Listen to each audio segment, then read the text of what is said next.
जनपद उधम सिंह नगर की खटीमा में भारतीय जनता पार्टी के कार्यकर्ताओं और कुछ सामाजिक संगठनों के लोगों ने शनिवार को टनकपुर रोड स्थित मुक्तिधाम से कोतवाली तक रैली निकालकर प्रदर्शन किया। प्रदर्शनकारियों ने मुख्य बाजार और चौराहे से होते हुए कोतवाली पहुंचकर ज्ञापन सौंपा और कुछ दिन पूर्व निकाली गई एक रैली के दौरान कथित रूप से प्रधानमंत्री और मुख्यमंत्री के खिलाफ आपत्तिजनक भाषा के प्रयोग का आरोप लगाया। वहीं भाजपा प्रदर्शनकारियों का कहना है कि कुछ दिन पहले देवभूमि धर्मशाला से रोडवेज होते हुए शहीद स्मारक तक कांग्रेस द्वारा निकाली गई रैली में कुछ नाबालिग बच्चे भी शामिल थे। उनका आरोप है कि रैली के दौरान देश के प्रधानमंत्री और प्रदेश के मुख्यमंत्री के खिलाफ आपत्तिजनक और अभद्र भाषा का प्रयोग किया गया। उन्होंने कहा कि बच्चों के हाथों में किताबें होनी चाहिए, न कि उन्हें इस तरह के नारे सिखाए जाने चाहिए। प्रदर्शनकारियों ने पूरे मामले की निष्पक्ष जाँच कर दोषियों के खिलाफ कार्रवाई की मांग की। कोतवाली में प्रदर्शनकारियों से क्षेत्र अधिकारी खटीमा नीरज सेमवाल, कोतवाल विजेंद्र शाह और एसएसआई के सीआरए ने वार्ता की।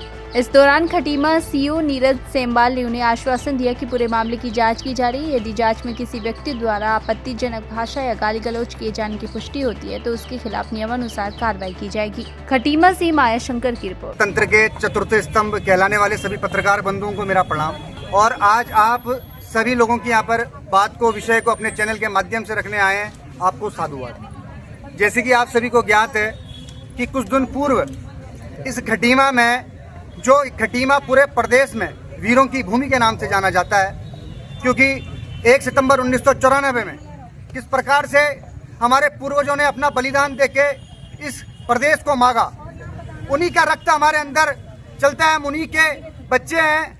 इस खटीमा में कुछ दिन पूर्व एक संगठन द्वारा एक आक्रोश रैली निकाली है। हमको उनकी रैली से कोई आपत्ति नहीं है, वो लोकतंत्र का उनका मौलिक अधिकार है, वो निकाल सकते हैं। पर मेरा सवाल ये है कि उस रैली में नाबालिग बच्चों का हथियार बनाकर अपनी राजनीतिक रोटियां सेकने के लिए किस प्रकार से इन लोगों ने उनके भविष्य के साथ खिलवाड़ किया, किस प्रकार से राष्ट्र के प्रधानमंत्री आदरणीय नरेंद्र दामोदर दास मोदी जी को गाली, उनकी माता जी को गाली, सूबे के मुख्यमंत्री आदरणीय पुष्कर सिंह धामी जी की छवि को धूमिल करने का इन्होंने काम किया।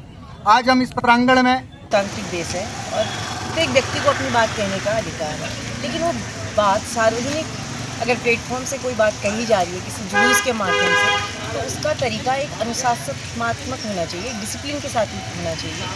वो बच्चों से गालियाँ दिलवाना या संवैधानिक पदों पे बैठे हुए लोगों के लिए इतने अपशब्द बोलना कि राह चलते हुए लोग सुन भी नहीं सकते, तो ये बहुत गलत है। इसके लिए पूरी मातृशक्ति और युवा शक्ति मेरे साथ आई है यहाँ, कि जिन लोगों ने भी इन बच्चों को उकसाने का कार्य किया है, इस तरीके से अपने जुलूस में ऐसे प्रदर्शन किए हैं, तो उनके खिलाफ कार्रवाई साहब द्वारा ये बताया गया है कि हम विवेचना कर रहे हैं और नाबालिग बच्चों पर कोई कार्रवाई नहीं होगी।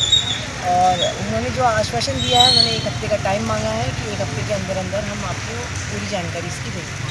हम रीता कफरिया में जो है खटीमा के आम जनमानस के द्वारा एक जुलूस निकाला गया और उस आम जनमानस की मांग ये थी कि जो हाल ही में जो मुकदमा पंजीकृत हुआ है, इस मुकदमा पे इस पुलिस की स्थिति क्या है, उस पुलिस की स्थिति को इसमें क्लियर किया जाए। और उनके द्वारा कुछ मांगें रखी गई थी। पुलिस के द्वारा उनकी मांगों को सुना गया और उनको पूर्ण आश्वासन दिया गया कि उनकी मांगें मानी जाएंगी, उनकी मांगें पूर्ण की जाएंगी। मतलब पंजीकृत हो चुका है। मैं आपको थोड़ा बता दूं कि बेसिकली जो आज ये आम लोगों का जो जुलूस था, इस आम लोगों के जुलूस में लोगों की ये शंका थी या लोगों का ये पहली मांग लोगों के द्वारा ये की गई थी कि इस जुलूस में जो नाबालिग बच्चे सामने आए हैं, उनकी मांग थी कि नाबालिग बच्चों पर कार्रवाई न हो और नाबालिग बच्चों को जो है बेवजह परेशान न किया जाए। तो उस संदर्भ में आश्वासन दे दिया जाए कि इस संदर्भ में कानून की भी स्पेशल व्यवस्था है कि नाबालिग बच्चों को इसमें किसी प्रकार से नाबालिग बच्चों को नहीं इसमें घुसना, तो इसका आश्वासन दिया चुका है। बाकी उनके द्वारा जो अन्य मांगे रखी गई है कि भाई इसमें क्या क्या होना चाहिए, क्या होना चाहिए, तो एक इन्वेस्टिगेशन का पार्ट है, विवेचना का विषय। जब तक विवेचना पूर्ण नहीं हो जाती, उससे पहले उसमें कोई कमेंट उस पर नहीं कर सकता।